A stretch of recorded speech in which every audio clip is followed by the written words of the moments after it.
Good morning, everyone. Happy Easter.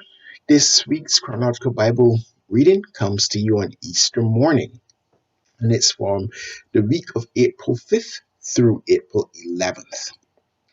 So I hope you're all having a joyous time this morning and you are quite elated, to be up and ready on Easter morning.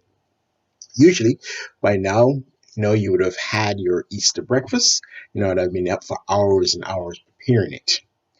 But that's for another time. You'll do that again soon. So this week, I am extremely happy to be bringing you this recap via video. You see, this week we covered the last three chapters of the book of Judges. We covered the book of Ruth, and then the first 17 chapters of the book of Samuel.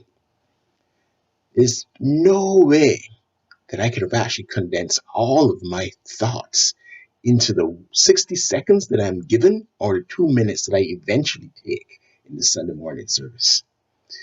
So I'm very glad that I have a little bit more time with the video today.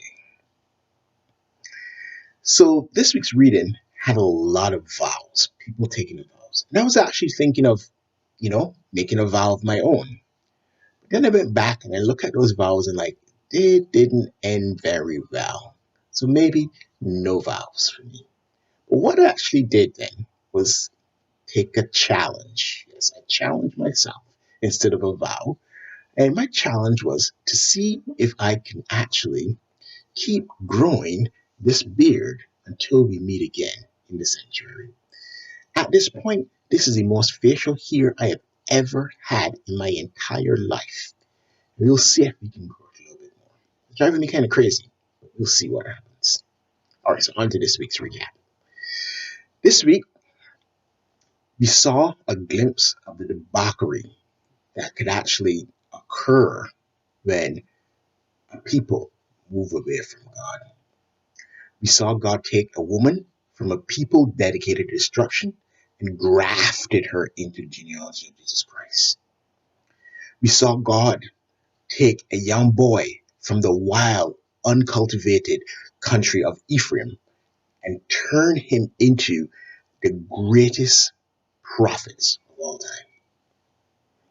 We saw God take a man from the least of the tribes of Israel and from the humblest of the clans of that tribe and made him into a mighty king, Israel's first king.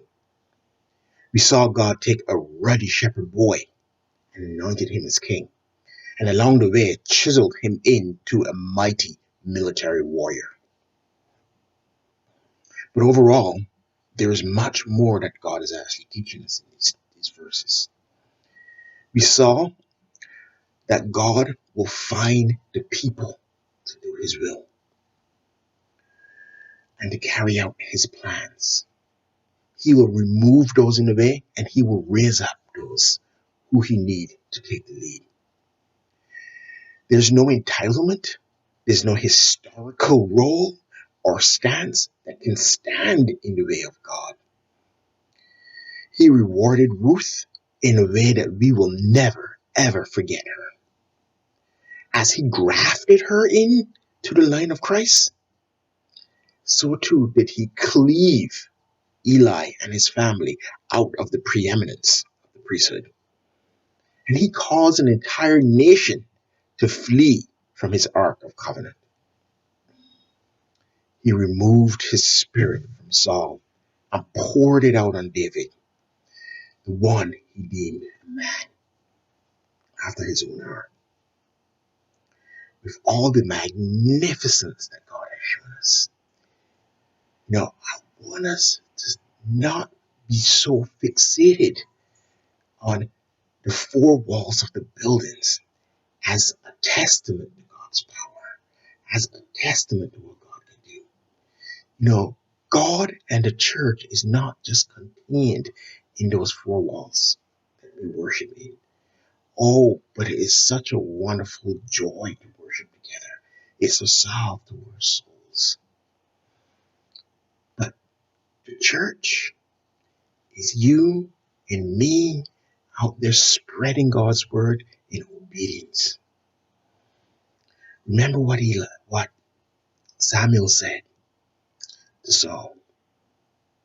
Behold, to obey is better than sacrifice. So now is not the time for us to seek to sacrifice ourselves. But now is the time for us to use all the tools that God has given us, to reach out to our neighbors, reach out to our friends, and continue His work of spreading the gospel and teaching His people and showing up everyone. Let's take a lead from Paul. So, how many stories of greatest missionary around have we heard him giving the gospel, from down by the river, from in jail, from the bow of a ship? Paul was not contained by a building. We should not be contained or try to contain God's preeminence by a building. We have everything we need to continue to reach out. And I pray we do. Thank you. So next week, we will continue to look at this man called David. We will finish up the book of Psalms, finish up the book of Samuel, and we will intersperse some of the Psalms to get a clearer picture of who this man David was. I hope you join me.